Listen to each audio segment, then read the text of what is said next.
দেখছেন স্বপ্নধারা নিউজ আর এক্সট্রা সহযোগিতায় আলোক health care and হাসপাতাল।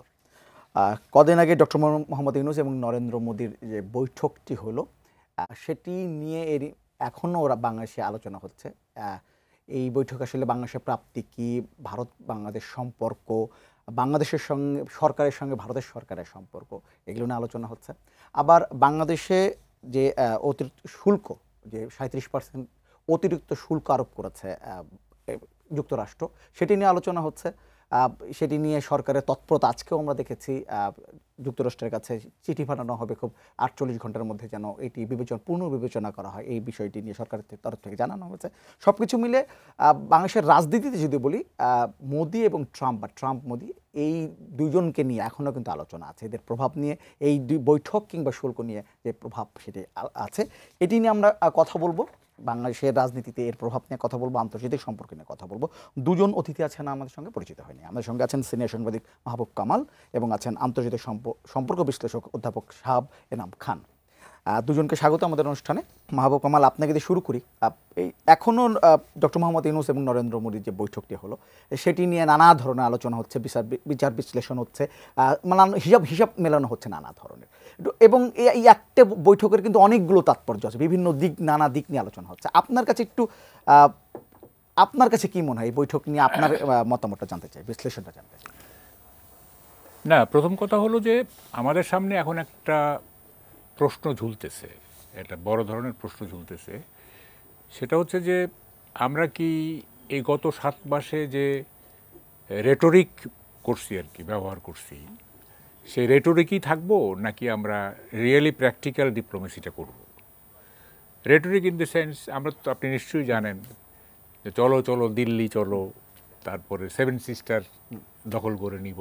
ইভেন আমাদের চিফ অ্যাডভাইজারও 7 সিস্টার ডিস্টেবিলাইজ করে দেওয়া হবে ইত্যাদি উনিও বলছেন, বিফোর হি টুক ওভার, ক্ষমতা দেওয়ার আগেই বলছেন উনি, on the way from Paris. তো এখন এবং মানে হম্বিতম্বি হয়েছে অনেক, হ্যাঁ। এবং আনফর্চুনেটলি এই হম্বিতম্বিগুলি মানে চিফ অ্যাডভাইজার অ্যালাউ করেছেন, হ্যাঁ, গত 7 মাসে। আমরা কিন্তু যারা মানে শুভবুদ্ধি সম্পন্ন লোক, আমরা কিন্তু বলছিলাম যে একটা বিগার নেশনের সাথে ডিপ্লোমেসি করতে হবে, এখানে হম্বিতম্বি করে লাভ নেই, হ্যাঁ। এই চিপ সেন্টিমেন্টকে ক্যাশ করে রাজনীতি করা, এগুলো কিন্তু আমরা পছন্দ করিনি। আমরা চাইছি যে একটা ফেয়ার ডিপ্লোমেসি হোক, মর্যাদা ভিত্তিক একটা সম্পর্ক প্রতিষ্ঠিত হোক, মানে বাইলেটারাল একটা সম্পর্ক ইন্ডিয়ার সাথে হোক, এটা আমরা চাইছিলাম। এবং আমি একটা ফর্মুলাও দিয়েছিলাম যে মানে উইকার নেশনদের ডিপ্লোমেসির এটা উইপনটা হচ্ছে অরেটরি, মানে বাগ্মিতা দিয়ে তাদেরকে জয় করা। এবং এই বাগ্মিতার একটা পার্ট হচ্ছে সেন্স অফ হিউমার দিয়ে, কথা দিয়ে তাদেরকে, কারণ আমাদের তো উইপন নাই, মানে ওইভাবেই উইপন নাই। তো স্ট্রঙ্গারদের সাথে আমাদের সেইভাবে ডিল করতে হবে এবং আমাদের স্বার্থ আদায় করে নিতে হবে, মানে obviously with sufficient amount of dignity, মর্যাদার সঙ্গে আমাদের করতে হবে, কিন্তু সেটা হয় নাই। এখন কি দাঁড়ালো দেখেন, আমরা তো শেখ হাসিনাকে ডেফিনেটলি উনি একটা নতজানু পররাষ্ট্রনীতি নিয়েছিলেন, এটা নিয়েছিলেন এবং আমাদের অনেক স্বার্থ কিছু আদায়ও করেছিলেন, বাট আদায় যেটা করেছেন তার চেয়ে দেয়াটা বেশি হয়েছে আর কি। যাই হোক, এখন কি দাঁড়াইলো, আমরা কি মানে ইকুয়াল ডিগনিটির ডিপ্লোমেসিটা শুরু করলাম নাকি এক ধরনের মানে আত্মসমর্পণের ডিপ্লোমেসি দিয়ে শুরু করলাম? এটা কিন্তু একটা বড় প্রশ্ন। এবং দুই পক্ষ যে সমস্ত কথা বলতেছে, আমাদের কি বলে যে চিফ অ্যাডভাইজারের যে কি বলে ওই শফিকুল সাহেব এক ধরনের কথা, ইন্ডিয়ার মিডিয়া এক ধরনের কথা বলতেছে, তো একটা গ্রে এরিয়া তৈরি হয়েছে, হ্যাঁ, যে আসলে কি হয়েছে। এবং মানে দুই নেতার কথার সময় দেখেন, কথার বলার সময় কিন্তু শুধুমাত্র আপনি ওই ওনারা কি বলছেন হুবহু বললে হবে না। কথা বলার সময় অ্যাকসেন্ট কীরকম ছিল, স্বরাঘাত কেমন ছিল, ইন্টোনেশন কেমন ছিল, তারপরে ধরেন যে কোনো পাঁচ লাইন ছিল কি না, এগুলি কিন্তু আমরা এইভাবে পাবো না, হ্যাঁ। এগুলি একান্ত মিটিংয়ে তো এগুলি থাকে। স্বরাঘাত দিয়ে অনেক সময় একটা কথা অন্য ধরনের মিনিং হয়ে যেতে পারে, হ্যাঁ। তো যাই হোক, আমরা যেগুলি পাইছি আর কি, সেখানে মানে আমি একটু হতাশ, মানে আমরা আসলেই মর্যাদা সম্পন্ন ডিপ্লোমেসি করতে পারবো কি না, এইটা একটা কোশ্চেন হিসেবে দাঁড়াইছে। প্রফেসর সাহেব একবার বলছেন যে আমরা বড় মাঠের খেলোয়াড়। হ্যাঁ, তো বড় মাঠ কারা? মানে জাতিসংঘের সিকিউরিটি কাউন্সিলের যারা মেম্বার তারা তো বড় মাঠ, তা মোর স্পেসিফিকলি যারা ভেটো পাওয়ারের অধিকারী তারা বড় মাঠ। তো এখন তো আপনি তো কোস্টারিকার সঙ্গে খেলতে পারছেন না, আপনি ব্রাজিল আর্জেন্টিনা তো অনেক পরে, মানে ইন্ডিয়ার সাথেই খেলতে পারতেছেন না। সেটা কীরকম দেখেন, কতগুলি প্রশ্ন আছে। যেমন ধরেন যে আমরা গত 16 বছর শেখ হাসিনা কেন আনপপুলার হয়েছে? One of the main reasons was যে উনি ভারতের সাথে অসম চুক্তি করেছেন নানা রকম। আপনি কি মোদি সাহেবকে এই যে মানে সাইডলাইন মিটিং হলো, ওখানে কি এই অসম চুক্তিগুলি সম্পর্কে কিছু বলেছেন, যে এগুলি রাখা যায় কিনা, বাতিল করতে গেলে প্রক্রিয়া শুরু করব কিনা? এগুলো তো বলেন না, আমরা তো এটা শুনি নাই। তারপর ধরেন আপনি সর্বত্র জুলাই অভ্যুত্থানের গ্রাফিতি আপনি প্রেজেন্ট করছেন সব জায়গায়, যে সব জায়গায় আপনি গেছেন। এইখানে কেন আপনাকে মানে মোদির ছবি, যেটা অনেক আগের একটা ছবি, তাকে ওই ছবিটাকে কেন জুলাই অভ্যুত্থানকে প্রেজেন্ট করলে ওখানে করতে আপনার ভয়টা কী ছিল? আপনি তো ওখানেও একটা গার্ডস নিয়ে বলতে পারতেন যে আমি অভ্যুত্থানের নেতা, তাই না? তা আপনি তো ওই ওই ওই গ্রাফিতি তাকে দিলেন না, আপনি দিলেন তাকে তার ছবি দিলেন আপনি। তারপর ধরেন উনি এখানে মাইনরিটিদের উপরে যে সমস্ত ইয়ে হয়েছে, এই মানে ক্লিনজিং বলেন আর যাই বলেন হয়েছে, মোদি সাহেব বলছেন যে এখানে আমরা উদ্বিগ্ন। তা আপনি কি ভারতে যে ওয়াকফ সম্পত্তি নিয়ে যে নতুন আইন হয়েছে, যেটা মুসলমানদের জন্য মারাত্মক একটা ইনজুরিয়াস, সেই ব্যাপারে কি আপনি বলছেন কিছু? উনি তো আমাদেরটা বললেন, আমাদের মাইনরিটি নিয়ে বললেন, ওখানে যে আমাদের মুসলিম মাইনরিটি আছে ওইটা নিয়ে তো উনি কোনো কথা বললেন না, তাই না? আচ্ছা, তারপর দেখেন মানে এইটা খুবই আমার কাছে, এটা উনি বলছেন কি না আমি জানি না, যদিও এনডিটিভি বলছে যে উনি নাকি মোদি সাহেব নাকি বলছেন যে অপ্রয়োজনীয় কথা থেকে বিরত থাকতে হবে। আই এম নট শিওর এটা বলছেন কি না, যদি বলে থাকেন হ্যাঁ, তো এটা তো মারাত্মক কথা। এইটা হজম করা একজন নোবেল লরিয়েট ইউনুস সাহেবের মতো একটা লোক, এটা মারাত্মক। এটা আমার কাছে মনে হয়েছে যে মানে ছাত্রলীগের মাস্তান নেতা ইউনিভার্সিটির, সে ছোটো ভাইদের যেরকম বলে, এই তুই নাকি আমার বিরুদ্ধে কী কী কইছিস, হ্যাঁ, মানে মোদির অ্যাটিচিউডটা তো এরকমই আমার কাছে মনে হচ্ছে, হ্যাঁ, যে অপ্রয়োজনীয় কথা থেকে বিরত থাকবেন। এটা হজম করা কিন্তু খুব কঠিন ছিল, কিন্তু মানে কেন মোদি সাহেব এটা করলেন। আচ্ছা, তারপরে শেখ হাসিনাকে ফেরত চাওয়া হয়েছে, তো শেখ হাসিনাকে ফেরত চাওয়ার বিপরীতে মোদি সাহেব কী বলছেন সেটা কিন্তু আমরা এখন জানলাম না। মানে উনি তো একটা কিছু বলবেন, প্রেস সচিব বলেছেন যে উনি এটি নিয়ে মানে খুব যে দ্বিমত সেটা করেননি, হ্যাঁ দ্বিমত সেটা করেননি। বা উনি কি বলেছেন, উনি তো একটা বলবেন, যখন ফেরত চাওয়া হয়েছে উনি বলবেন না, মানে আপনি লিটারেলি কি বলবেন, এটা কথাটা তো হয়তো নমনীয় মনে হয়েছে তাই বলেছেন। এটা একটা ল্যাঙ্গুয়েজ, মানে লিঙ্গুইস্টিক একটা ফর্ম আছে, তো এটার ল্যাঙ্গুয়েজটা কী সেটা তো আমরা জানলাম না। আচ্ছা, তারপর ধরেন কতগুলি জিনিস আমার কাছে খুব মানে এগুলি কেন বলা হয়, কি হয়, আমি এটাও বুঝি না। যেমন ধরেন 1,80,000 রোহিঙ্গা ফেরত যাবে। আচ্ছা, 1,80,000 রোহিঙ্গা যে ফেরত যাবে, এইটা কি মানে কে বললেন? আচ্ছা, এই বিষয়টা আমরা পরে একটু আলোচনা আসছে, আমি একটু এই বিষয়টা নিয়ে থাকতে চাই। আমি অধ্যাপক সাহেব এনাম খান আপনার কাছে একটু জানতে চাইব, এই যে অধ্যাপক মোহাম্মদ ইউনূস এবং নরেন্দ্র মোদীর যে বৈঠকটি হলো, এটি আপনি কূটনৈতিকভাবে কীভাবে বিশ্লেষণ করবেন? আমাদের কূটনীতি কতটা সফল হলো, একটা বৈঠক করতে পেরেছে, এটা আমরা কি সফল বলতে পারি কিনা বাংলা? ধন্যবাদ। প্রথম কথা হলো যে আমার কাছে মনে হয় যে এই বৈঠকটা যথেষ্ট সফল। মুশকিলটা হচ্ছে যে ভাই যেটা বলছিলেন, যে মুশকিলটা হয়ে যাচ্ছে যে এটাকে কিভাবে প্রেজেন্ট করা হচ্ছে, একটা বড় সমস্যা হয়ে গেছে ওই জায়গাটায়। প্রথম কথা হলো যে ডক্টর ইউনূস এই বৈঠকের মাধ্যমে সম্পর্কটা নর্মালাইজ করার জন্য একটা স্টেপ নিয়েছেন, এবং এইটার ইমপ্লিকেশনগুলি আমরা ভবিষ্যতে দেখব। কারণ আপনার ফরেন সেক্রেটারি লেভেল মিটিং হবে, অ্যাডভাইজার মানে মিনিস্টারিয়াল বিভিন্ন রকমের মিটিং হবে, এবং সেই সাথে দুটো দেশ তো পাশাপাশি, অর্থাৎ 5ই অগস্টের পরবর্তী সময়ে সরকার প্রধান লেভেলে কিন্তু কোনো ডিসকাশন হয়নি। এবং সাধারণত পৃথিবীর সব জায়গাতেই নর্ম যে ইমিডিয়েট প্রতিবেশী দেশগুলির সাথে মানে সরকার প্রধান লেভেলে কন্টিনিউয়াস যোগাযোগটা রাখা, কারণ অনেক বিষয় থাকে, বর্ডার থাকে, সিকিউরিটি থাকে, ট্রেড থাকে ইত্যাদি। এবং 5ই অগাস্টের পরবর্তী সময় থেকে বাংলাদেশের সাথে সম্পর্কটা অনেকটাই তলানিতে আছে, এবং এই তলানির মূল কারণটা বাংলাদেশ না, কারণ বাংলাদেশের পট পরিবর্তন হয়েছে, বাংলাদেশের ন্যাচারালি একটি সরকার গিয়ে আরেকটা সরকার এসছেন, এবং এটা বাংলাদেশের সভরেন জুরিসডিকশন এবং বাংলাদেশের নিজস্ব অ্যাফেয়ার, এবং সেই জায়গার সাথে যদি ভারত কোঅপ আপ না করতে পারে তাহলে তার মানে ভারতের রাজনীতিতে একটা বড় রকমের দুর্বলতা আছে, সেই সাথে আছে হলো পররাষ্ট্রনীতিতে দুর্বলতা। এখন এটা বলার পিছে কারণটা হলো যে এইরকম সময়ে ডক্টর ইউনূস যে ইনিশিয়েটিভটা নিলেন তাদের সাথে আলোচনা করা, এতে বাংলাদেশের যে যথারীতি এটা ভালো সম্পর্ক রাখার ইচ্ছা আছে, মানে একটা রেশনাল জায়গা থেকে, সেটার একটা রিফ্লেকশন। এখন এই জায়গাতে এই বৈঠকের মেইন পয়েন্টটা কি? মেইন পয়েন্টটা হলো ভারত 3টা মেইন ইস্যুকে নিয়ে এসছে। একটা হলো সে অন্যান্য দেশের মতো, অর্থাৎ মার্কিন যুক্তরাষ্ট্র বা চীনের মতো বাংলাদেশে একটা নির্বাচন দেখতে চায়, এবং সেইখানে সে শব্দটা ব্যবহার করেছে ইনক্লুসিভিটি।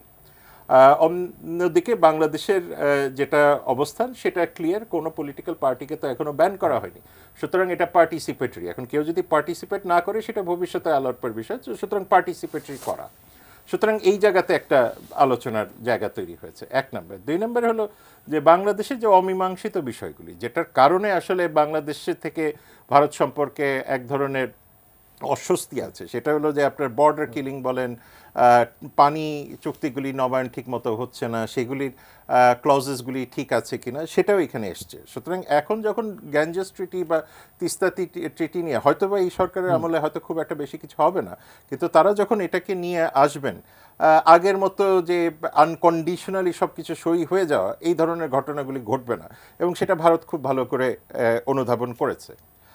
আরেকটা গুরুত্বপূর্ণ বিষয় সেই জায়গাতে যে ইনফ্লেমেটরি কথাবার্তা, অর্থাৎ বাংলাদেশের সাইড থেকে তো ক্লিয়ার করে দেওয়া হয়েছে যে প্রাক্তন প্রধানমন্ত্রীর ফিরে আসার ব্যাপারে আইনগত বিষয়টা, এবং সেই সাথে আরেকটা ইস্যু এসছে যে বাংলাদেশ সম্পর্কে যে ধরনের ডেরিগেটরি কমেন্ট দেয়া হয় সেটা তো অ্যাকসেপ্টেবল নয়, এবং এইটা যে দুই দেশের পলিটিক্যাল পার্টিগুলি বাদে যে সাধারণ মানুষ টু সাধারণ মানুষ সম্পর্ক আছে, সেই জায়গাতেও একটা বড় রকমের বাধা তৈরি করছে, একটা বিভেদ তৈরি করছে, এবং এটা আমরা দেখতে পাচ্ছি যে ভারতের মানুষের মধ্যে এক ধরনের ডিসইনফরমেশন, মিসইনফরমেশন দিয়ে, এবং ওই মাইনরিটি ইস্যুকে কেন্দ্র করে, যেটা আপনি খুব ক্লিয়ারলি বললেন যে এই মাইনরিটি ইস্যুটা আমরা যতটুকু না করছি, যে US commission on international religious freedom, অর্থাৎ মার্কিন যুক্তরাষ্ট্রের পরম বন্ধু, পার্টিকুলারলি বিজেপি পলিটিক্যাল পার্টির পরম বন্ধু মার্কিন যুক্তরাষ্ট্র থেকেই তো এই রিপোর্টটা এসছে, এবং এই রিপোর্টের মধ্যেই তো বলা হচ্ছে যে মুসলমান বা মাইনরিটিদের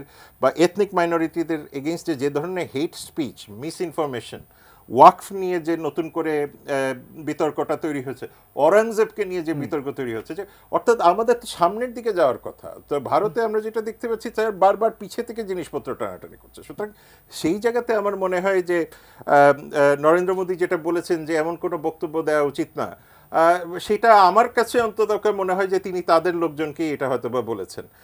আমাদের এখানে হয়তো উপস্থাপনের ক্ষেত্রে আমরা আরেকটু চিন্তা করতে পারি। আরেকটা বিষয় এসছে যে এই বিষয়গুলি যখন বাংলাদেশ সরাসরি তুলে ধরেছে এবং সরকার প্রধান তুলে ধরেছেন, সেটাতে নিশ্চয়ই সাধুবাদ দেওয়া দরকার, কিন্তু ভারত যেভাবে তার মিডিয়াকে হ্যান্ডেল করেছে, অর্থাৎ প্রেস ব্রিফিং, এখন এখানে গিয়ে আমার বারবার কনফিউশন হচ্ছে যে এটা তো ফরেন মিনিস্ট্রির কাজ, কারণ ফরেন মিনিস্ট্রিতে আপনি প্রফেশনাল ডিপ্লোম্যাটস আছেন, প্রফেশনাল কমিউনিকেটররা আছেন, সেই জায়গাতে বারবার আমি ওই আগের মতো দেখতে পাচ্ছি যে বিগত সরকারে যেরকম দেখতাম যে prime minister office is more powerful, মানে এইসব ক্ষেত্রে বহির্বিশ্ব সম্পর্কের ক্ষেত্রে, then the ministry of foreign affairs, অথচ মিনিস্ট্রি অফ ফরেন অ্যাফেয়ার্স তো এটার জন্য ট্রেন্ড।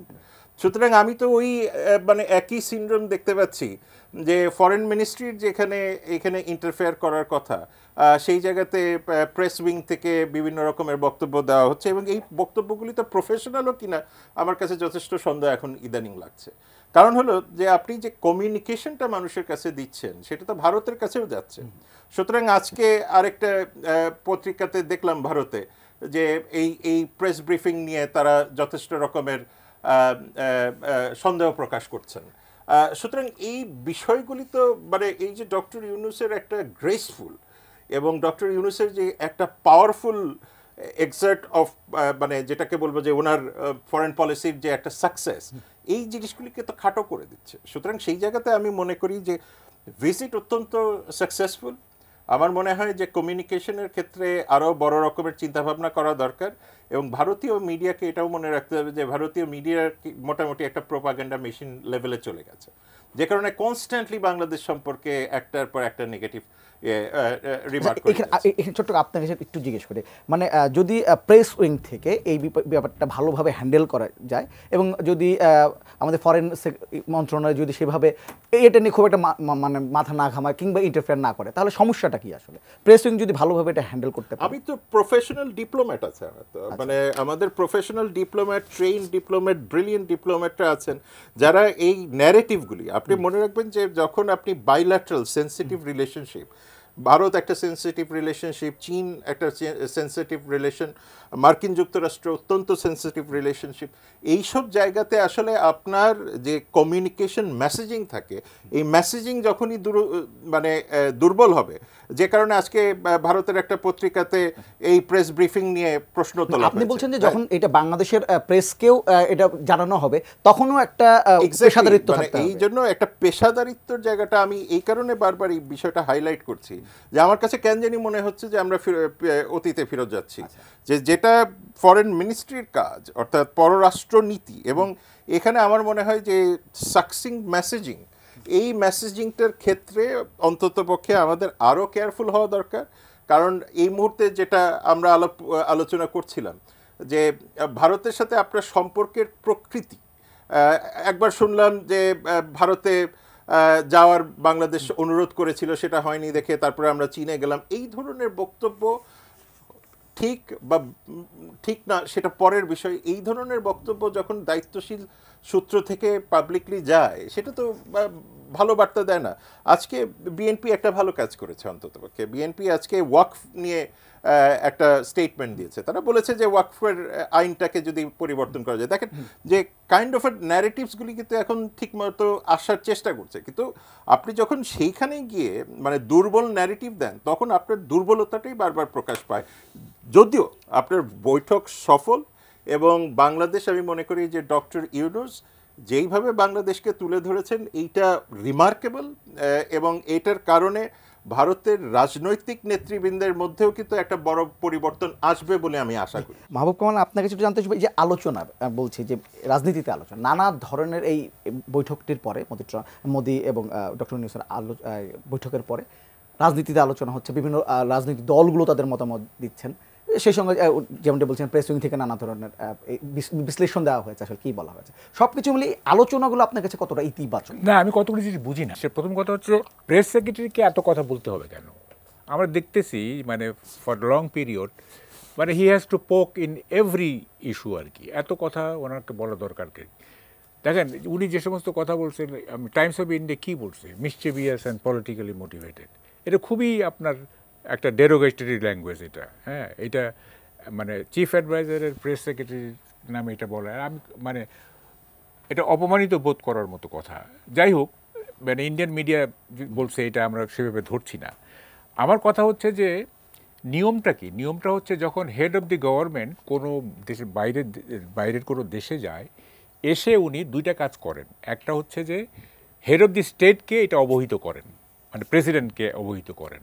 সেকেন্ডলি হচ্ছে উনি একটা প্রেস মিট করেন, যে মানে তার যে ট্রিপটা ওখানে কি কি হইল না হলে, মানে journalist will be open to question him, হ্যাঁ, এবং he will answer every question, এবং প্রেস মিট করবেন উনি। তো উনি তো প্রেস মিট করছেন না, উনি ওনার পক্ষ থেকে প্রেস সেক্রেটারি কথা বলতেছেন, এবং এটা এলোপাথারি মানে ইনডিসক্রিমিনেটলি উনি বলে যাচ্ছেন, হ্যাঁ, যেটার কোনো অ্যাকাউন্টেবিলিটি নাই, কিছু না, ওনার যা মনে হচ্ছে তাই বলতেছে।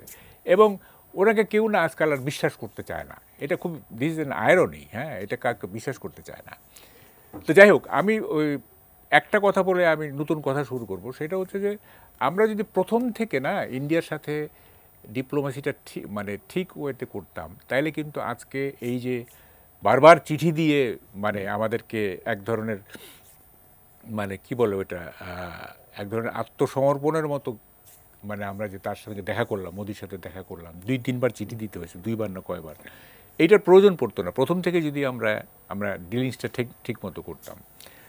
তো যাই হোক হয়েছে, মানে একটা মিটিং হয়েছে, এটা কতটুকু এটা ফ্রুটফুল হবে সেটা ইন নিয়ার ফিউচার জানা যাবে।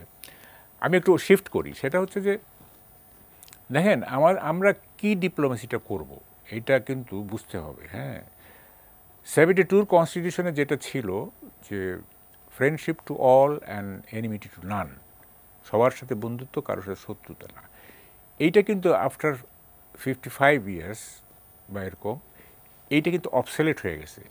এই থিওরি কিন্তু এখন অচল, এই থিওরি বর্তমান বিশ্বে চলে না, বর্তমান বিশ্বটা অন্যরকম হয়ে গেছে। এইখানে আপনাকে মানে ফ্রেন্ডশিপ টু অল এটা চলবে না। আমি একটু বুঝাই, যেমন ধরেন যে চিফ অ্যাডভাইজারের চায়না সফরে আপনার বেল্ট অ্যান্ড রোড ইনিশিয়েটিভের কথা উঠছে হ্যাঁ, ওটাতে উনি জয়েন করবেন। বেল্ট অ্যান্ড রোড ইনিশিয়েটিভ আর আপনার আমেরিকার এখানকার যে পলিসি, ইন্দো প্যাসিফিক স্ট্র্যাটেজি বলেন, তারপরে আপনার আকসা, জিমোসুই, এগুলোর সাথে কন্ট্রাডিক্টরি। এইখানে তো এই এলাকাটা, এই যে বঙ্গোপসাগর বলেন, এই এলাকাটা তো বলা হয়ে থাকে এটা নাকি পুলসেরাত, অর্থাৎ বেহেশতে যেতে গেলে যেরকম পুলসেরাত পার হতে হয়, মানে এই বাংলাদেশ পার হয়ে আপনাকে বেহেশতে যেতে হবে। তো এই নজরটা তো, এটা তো স্ট্র্যাটেজিক্যালি খুব ইম্পর্টেন্ট না। এখানে আমেরিকার এক ধরনের ইন্টারেস্ট আছে, ইন্ডিয়ার এক ধরনের ইন্টারেস্ট আছে, চায়নার এক ধরনের ইন্টারেস্ট আছে। আপনাকে তো ডিপ্লোমেসিটা সেইভাবে করতে হবে। আপনি চায়নাতে গিয়ে কি বললেন? আপনি চায়নাতে গিয়ে বললেন যে India May consider this region, মানে 7 sisters and all, as an extension.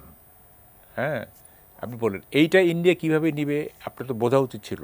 এইটা ইন্ডিয়া যে এত খেপলো, এই যে মাঝখানে যে ইন্ডিয়ার মিডিয়া বা ইন্ডিয়ান নানা পলিটিশিয়ান নানা রকম কথা বলছে, এইটা আপনি কেন বলতে গেলেন? এইটা তো মানে মুখে যা আসলো, এইটা তো শেখ হাসিনার মতো হয়ে গেল, মানে ওনার ঠোঁটে যেটা আসলো ওটা বলে ফেলতেন আর কি। এটার যে কনসিকুয়েন্স কী হবে, শেখ হাসিনা এগুলি মানতো না। তো আপনিও তো সেরকমই করলেন আর কি। আপনার মুখে আসলো যে এটা একটা চটকদার কথা, একটা ক্যাচি কথা, আপনি বলে দিলেন। এইটা যে মানে ইন্ডিয়াকে ইন্ডিয়া কীভাবে এটা রিসিভ করবে, এটা তো আপনার বুঝতে হইতো। এটা বলার দরকারই ছিল না।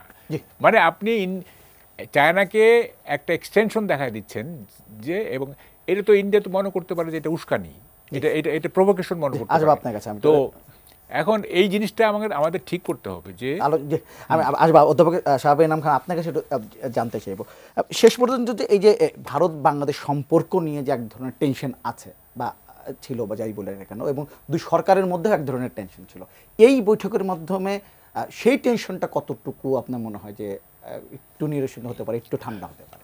প্রথম কথা হলো যে বাংলাদেশের তরফ থেকে 5ই অগস্ট পরবর্তী সময়ে যে খুব বেশি মানে হস্টিলিটি এই ধরনের কোনো কিছু ছিল না। কারণ বাংলাদেশের মেইন পয়েন্টটা হলো কিছু বক্তব্যের ক্ষেত্রে ডেফিনেটলি আমরা অ্যানোমালিজ দেখতে পাই, কিন্তু বাংলাদেশের তো র্যাশনাল ক্যালকুলেশন করলে পরে ভারতের সাথে কোনো রকমের বিবাদে যাওয়ার কোনো কারণ নাই। বরং দিল্লির জন্য যে প্রবলেমটা হয়ে গেছে যে 5ই অগস্টের পরবর্তী তার যেটা রাজনৈতিক সম্পর্কগুলি, সেই জায়গাতে সে দেখতে পারলো যে একটা বড় রকমের গ্যাপ। অর্থাৎ বিএনপি বলেন, জামাতে ইসলামী বলেন, বা অন্যান্য যে পলিটিক্যাল পার্টিগুলি আছে, বা সাধারণ মানুষকে যে ক্যালকুলেশনে নেওয়া, 14-র ইলেকশন, 18-র ইলেকশন, 24-এর ইলেকশনে সাধারণ মানুষের যে বক্তব্যগুলি, সেগুলির তো কোনো রিফ্লেকশন ভারতে নাই, 1 নাম্বার। 2 নাম্বার হলো যে আপনি দেখেন যে এত বড় একটা ঘটনা ঘটে গেছে 5ই অগস্ট, রাইট? এটার ব্যাপারে চীন বলেন, মার্কিন যুক্তরাষ্ট্র বলেন, পশ্চিমা দেশ প্রত্যেকেই কিন্তু সমবেদনা জানিয়েছে এবং এটার সাথে দাঁড়িয়েছে। তো ভারত থেকে কিন্তু কোনো রকমের, যেটাকে আমরা বলি যে মিনিমাম যে একটা সৌহার্দ্যপূর্ণ ব্যাপার থাকা দরকার বাংলাদেশের প্রতি, এই যে 1500-র উপরে মানুষ মারা গেলেন তাদের প্রতি, সেইটারও বিন্দুমাত্র কোনো দেখছি না, রিফ্লেকশন দেখছি না। যাই হোক, এটা তাদের অভ্যন্তরীণ বিষয়, ভারতের অভ্যন্তরীণ রাজনীতি, ভারতের পররাষ্ট্রনীতির বিষয়, সেই ক্ষেত্রে বাংলাদেশের খুব কিছু বলবার নেই। মুশকিলটা হচ্ছে যে এই যে এত বড় ঘটনার পরে বাংলাদেশে যে বড় ট্রানজিশনটা হলো, এই ট্রানজিশনের পরে যে বাংলাদেশের সাথে সম্পর্ক এগিয়ে নিয়ে যাওয়ার জন্য, অর্থাৎ আপনি যদি বাণিজ্য দেখেন, ভিসা বন্ধ করে রেখেছে। এখন যারা অপরাধ করেছে তারা তো পত্রপত্রিকায় দেখি অনেকেই ওখানেই আছে। তো সাধারণ মানুষ তো আর অপরাধ করতে যায় না, তাদের ভিসাটা আটকে রাখার কারণটা কি? তাই না? সুতরাং আপনি দেখেন ওই যে শিলিগুড়িতে কিছুদিন আগে দেখছিলাম যে শিলিগুড়ির হোটেলে বাংলাদেশিদের থাকতে দেবে না। এইটা কেমন ধরনের কথা? অর্থাৎ আসাম থেকেও শুনলাম যে বাংলাদেশে নাকি ট্রেড হবে না যে পর্যন্ত বাংলাদেশে স্টেবিলিটি না আসে। তার মানে তো মার্কেট ন্যাচারাল না, মার্কেট আপনার ইচ্ছা মতো চলছে, যে অর্থাৎ নন ট্যারিফ ব্যারিয়ার, প্যারা ট্যারিফ ব্যারিয়ার, এখন পলিটিক্যাল ব্যারিয়ার তৈরি করে। তার মানে তো প্রবলেমটা তো বাংলাদেশ করছে না, বাংলাদেশ তো মার্কেট ওপেন করেই রেখেছে। এখন যে কারণে আমার কাছে মনে হয়েছে যে এই দুর্বলতা যেগুলি আছে সেগুলি পুরোটাই ভারতের অভ্যন্তরীণ রাজনীতির সাথে সম্পর্কিত। এখন অভ্যন্তরীণ রাজনীতিতে বিজেপির যে এই মুহূর্তে অবস্থান, সেই জায়গাতে যে তার স্ট্রংম্যান রিলেশনশিপটা দেখানো দক্ষিণ এশিয়াতে, যেটাকে সে দেখেন ভারতীয় পলিটিশিয়ানরা বাংলাদেশকে তাদের অভ্যন্তরীণ রাজনীতিতে কি না ভাবে ব্যবহার করে, তাই না? এটাই তো একটা বড় কনসার্ন ছিল, যে বিগত সরকারকে তো এটাই তো বারবার বলা হচ্ছিল যে আপনারা এটাকে থামান। সিটিজেনশিপ অ্যামেন্ডমেন্ট অ্যাক্ট, সেখানেও বাংলাদেশ বলে মাইনরিটি পারসিকিউটিং কান্ট্রি, তো ন্যাশনাল রেজিস্ট্রেশন ফর সিটিজেনশিপ, যেটা আসাম থেকেও বড় বড় কথা বললো যে সব বোধহয় বাংলাদেশি ধরে নিয়ে যাবে, ইত্যাদি ইত্যাদি, এগুলি কিন্তু আলটিমেটলি প্রমাণ হয়নি। সুতরাং এই জায়গাতে আমার মনে হয় যে আমাদের যে ভবিষ্যতের নেগোসিয়েশনটার মাথায় রাখতে হবে যে ভারত সম্পূর্ণটাই এটা বাংলাদেশের সাথে সম্পর্ক উন্নয়ন করবে না অবনতি করবে না কন্টিনিউ করবে, এটা তার অভ্যন্তরীণ রাজনীতি ভোটের হিসাব নিকাশের সাথে সম্পর্কিত, সেটা বাংলাদেশের জাতীয় স্বার্থের সাথে সম্পর্কিত। মাহবুব, আপনার একটু জানতে চাইবো যে এই বৈঠকের পর ডক্টর ইউনূসের বাংলাদেশের রাজনীতিতে ডক্টর মোহাম্মদ ইউনূসের অবস্থানটা কি একটু শক্তিশালী হলো? না, এখানে একটু একটা কথা বলি, আমাদের এখানে এটা কিন্তু একটা সাইকোলজিক্যাল অ্যানালিসিস আছে। সেটা হলো যে আমরা কিন্তু খুব অল্পতে তুষ্ট হয়ে যাই। হ্যাঁ, যেমন ধরেন প্রফেসর ইউনূস বিভিন্ন জায়গায় যাচ্ছেন, হি ইজ ওয়ার্মলি ওয়েলকামড, এবং কি বলে যে একটা মানে একটা কেন্দ্রবিন্দুতে পরিণত হয়ে যান বিদেশে গেলে সবাই, ইত্যাদি। কিন্তু it doesn't signify anything, it doesn't mean anything. যেমন ধরেন আপনার বাসায় আমি গেলাম, হ্যাঁ, আপনি ন্যাচারালি আপনি তো আমাকে ভালো ব্যবহার করবেন, তাই না? তো আমি আপনার কাছে ধরেন যে সাহায্য চাইতে গেলাম, টাকা ধার চাইতে গেলাম বা চাইতে গেলাম, আপনি কিন্তু খারাপ ব্যবহার করবেন না, আপনি ভালো ব্যবহারই করবেন। আপনি টাকা ধার দিবেন কিনা বা দিবেন কিনা সেইটা আপনার প্রায়োরিটি দিয়ে আপনি বিচার করবেন, হ্যাঁ, যে তাকে দেওয়া যায় কিনা। আপনি ভালো ব্যবহার করছেন বলেই যে আপনি পরবর্তীকালে আমার সাথে মানে এক ধরনের মেটেরিয়ালিস্টিক রিলেশন চালিয়ে যাবেন, এটা কিন্তু নয়। এবং এটা আমরা হয় কি যে এক জায়গায় গেল মানে কোনো একটা কিছুতে একটা দেখা যাচ্ছে বিদেশিরা খুব করতেছে, হ্যাঁ, খুব সম্মান করতেছে, আমরা খুশিতে নিয়েছি, হ্যাঁ এবার বিরাট সাকসেস, বিরাট ফরেন পলিসি, হ্যাঁ। কিন্তু বিষয়টা কিন্তু এরকম, সবাই যার যার স্বার্থ নিয়ে যার যার অবস্থান থেকে সিদ্ধান্ত নিবে, কিন্তু আউটওয়ার্ড এক্সপ্রেশন যেটা, সেটা কার্টেসি, সেটা ভদ্রতা। যেমন ধরেন চায়না ট্রিপ, এই যে এত সংবর্ধনা দিল ইত্যাদি, অ্যাকচুয়ালি কি চায়না থেকে আমরা তেমন কিছু পাইছি? মাহবুব খান, আপনি সাম্প্রতিক ডক্টর মোহাম্মদ ইউনূসের বিভিন্ন সফরের যে প্রাপ্তি অপ্রাপ্তি, না, আমি যেটা বলছিলাম সেটা হচ্ছে যে প্রফেসর ইউনূসকে সবাই সম্মান করবেন, এটাই স্বাভাবিক। He is a Nobel laureate এবং he is a very good orator, he can impress his audience, এটা সবাই করবে। But it does not necessarily mean যে কেউ মানে অন্য পক্ষ তার স্বার্থের বাইরে গিয়ে বা তার বিবেচনার বাইরে গিয়ে তাকে বাড়তি কোনো সুবিধা দিবে, এইটা মনে করার কোনো কারণ নাই। ফলে আমাদের এই যে আমরা অতি উচ্ছ্বাস দেখাই, অতি মানে একেবারে ওভারজয়েড হয়ে যাই, এইটার কোনো মানে নাই। যেমন ধরেন আমি দুইটা উদাহরণ দিই। যেমন ধরেন ইউএসএইডের ফান্ড অনেক জায়গায় বন্ধ করে দিচ্ছে আমেরিকা, না? তো প্রফেসর ইউনূসের জন্য, উনি যে বড় মাপের খেলোয়াড়, ওনার জন্য কি বাংলাদেশটা কি এটা কি বাদ দিছে আমেরিকা? দেয় নাই তো। এইটা মানে সাধারণ নিয়মের মধ্যে পড়ে গেছে। তারপর ধরেন ট্যারিফ, এখন এমন যদি হইতো যে না প্রফেসর ইউনূসের দেশ বাংলাদেশ, এখানে এই ট্যারিফ এত করা যাবে না, তাইলে না আমরা বুঝতাম যে একটা কিছু। তারপর ধরেন যে ইনভেস্টমেন্টের যে কথা হচ্ছে, চায়নাতে গিয়ে এই যে ইনভেস্টমেন্ট, এটা তো বেসিক্যালি এটা এন্টারপ্রেনারশিপের ট্যুর ছিল। এই যে এতগুলো ইনভেস্টরের কথা হয়েছে, আমি তো বললাম যতক্ষণ না পর্যন্ত এইখানে ইনভেস্টমেন্টের এনভায়রনমেন্ট তৈরি না হবে, ইজি ডুইং বিজনেস ক্ষেত্র না হবে, ততক্ষণ পর্যন্ত কেউ কোনো ইনভেস্টমেন্ট করবে না। এই ক্রাইসিসে, এই পলিটিক্যাল আনরেস্টে, এই চাঁদাবাজির দেশে, এই মানে এই যে কেউ ইনভেস্ট করবে না। হ্যাঁ, সবাই বলবে ইউনূস সাহেব এটা ইনভাইট করছেন, এই যে আমি বললাম আপনার বাসায় গেলে তো আপনি, কালকে তো বড় একটা বিনিয়োগ সম্মেলন শুরু হচ্ছে, কালকে হবে, সবাই বলবে, সবাই বলবে, কিন্তু আলটিমেটলি কারা ইনভেস্ট করবে কি না এইটা আপনার দেখতে হবে, যে আসলে ওরা দেখবে যে আসলে এখানে ইনভেস্টমেন্ট করে তারা সেইভাবে রিটার্ন পাবে কিনা, বা তাদের ইনভেস্টমেন্টগুলি কতটা মানে বিপন্ন হবে কিনা, বা এটার কোনো ভবিষ্যৎ আছে কিনা, এগুলি বিবেচনা করে সবাই এভরিবডি ইজ মানে কি মানে অ্যাওয়্যার অফ হিস মানে কি বলে যে হিডেন ট্রেজার, এটা সবারই তাই আছে।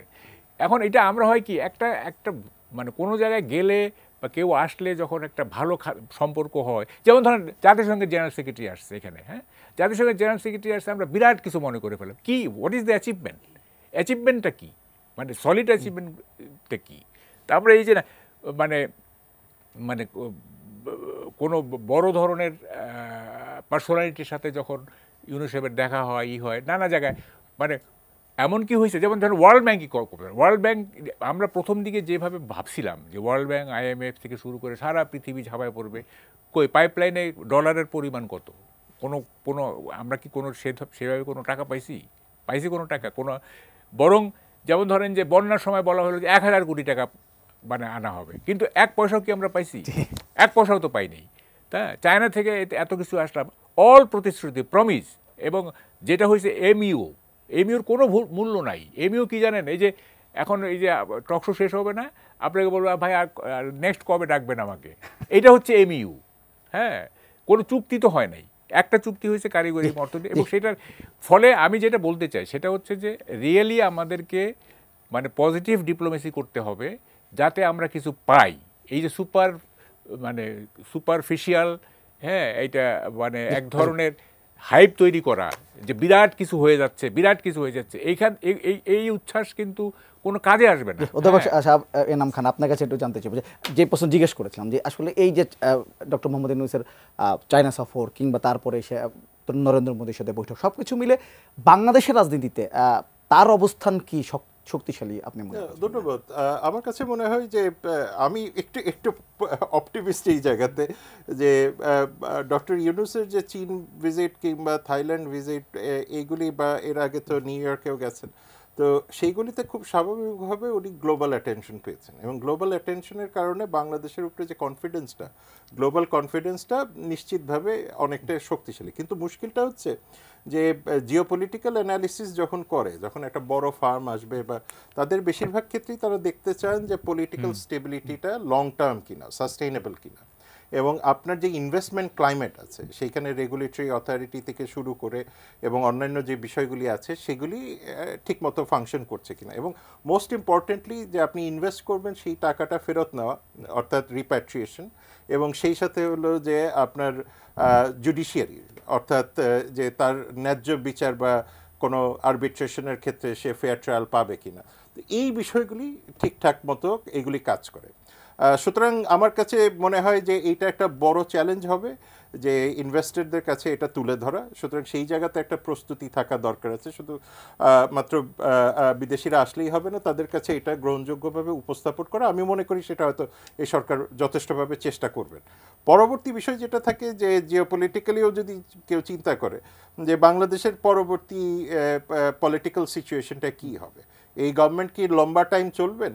কারণ আপনি যদি 5ই অগাস্টের কথা বলেন, এটার একটা বড় দাবি তো যে ভোটের অধিকারটা, তাই না? তার মানে আপনি ভোটটা কত তাড়াতাড়ি দিবেন, এবং সেটার উপরেও কিন্তু আপনার উপরে আস্থার জায়গাটা আসবে। অর্থাৎ এখন এটা চীন বলেন, মার্কিন যুক্তরাষ্ট্র বলেন, ভারত বলেন, যেই মেজর পাওয়ার বা রিজিওনাল পাওয়ার বা পার্শ্ববর্তী দেশ যেগুলি বলেন না কেন, সে আপনার উপরে তখনই দিবে যে তার পলিটিক্যাল সার্টেনটিটা আছে। যদি আপনার পলিটিক্যাল ভোলাটাইলিটি থাকে, সেই ক্ষেত্রে আপনার ইনভেস্টমেন্টের পোটেনশিয়ালটা কমে যাবে। Private sector to private sector যখন কাজ করে, প্রাইভেট সেক্টর প্রফিটের জন্য আসে, এবং প্রফিটটা তখনই হবে যখন তার স্থিতিশীলতাটা সে গ্যারান্টি দিতে পারবে। সুতরাং চীনের ক্ষেত্রে যেহেতু চীন কখনো বাংলাদেশকে সরকার কেন্দ্রিক বা ব্যক্তি কেন্দ্রিকভাবে দেখে না, যেটা ভারত দেখে, সে দেখে সবসময় রাষ্ট্রকেন্দ্রিক, সে দেখে মার্কেট কেন্দ্রিক।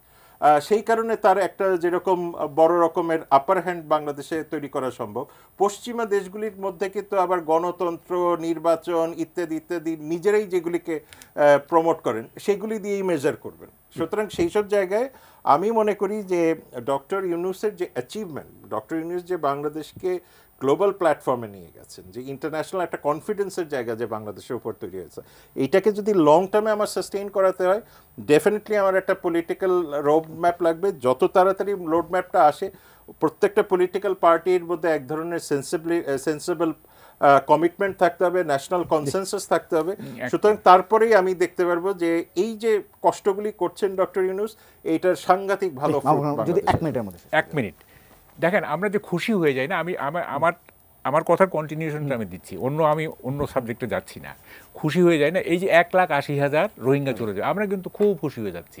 দেখেন it is next to impossible. যেমন ধরেন যে এখন জান্তা সরকারের কিন্তু এখতিয়ারই নাই রোহিঙ্গাদের, কারণ এটা তো রাখাইনে যেতে হবে। রাখাইন তো আরাকানদের, অলমোস্ট আরাকানদের দখলে, তা আপনাকে তো নেগোশিয়েট করতে হবে আরাকানদের সঙ্গে, আরাকান আর্মির সাথে। আপনি তো জান্তা সরকারের কিছু করার নাই, তাই না? তো ফলে এই যে আমরা খুশি হয়ে যাচ্ছি না সব ব্যাপারে, থাইল্যান্ড মিয়ানমারের জান্তা কি বললো না বললো, এখন মানে মেইন স্ট্রিমও যদি মানে রাখাইনের বাইরেও যদি রোহিঙ্গাদের নিতে হয়, তাইলে তো রাখাইন দিয়েই তো এটাকে ঢুকতে হবে, তাই না? তো ফলে you have to negotiate with Arakan Army also, not only with junta. So এই যে কতগুলি মানে মানে কি বলে যে ক্যাচি কথায় যে আমরা উচ্ছ্বসিত হয়ে পড়ি, হ্যাঁ, এবং রোহিঙ্গারা যাবে না, এটা আমি বলে দিতে পারি। রোহিঙ্গারা মানে নিয়ার ফিউচার যাবে না। ধন্যবাদ, আমাদের একদম শেষ সময় চলে আসে। ধন্যবাদ আপনাদের দুজনকে আমাদের সঙ্গে যুক্ত হওয়ার জন্য। দর্শক, নিউজের এক্সট্রা আজকের পর্ব থেকে এখানে বিদায় নিচ্ছে। আগামী পর্বে আবার দেখা হবে। ততক্ষণ পর্যন্ত ভালো থাকবেন, সুস্থ থাকবেন, ইন্টারনেটের সঙ্গে থাকবেন।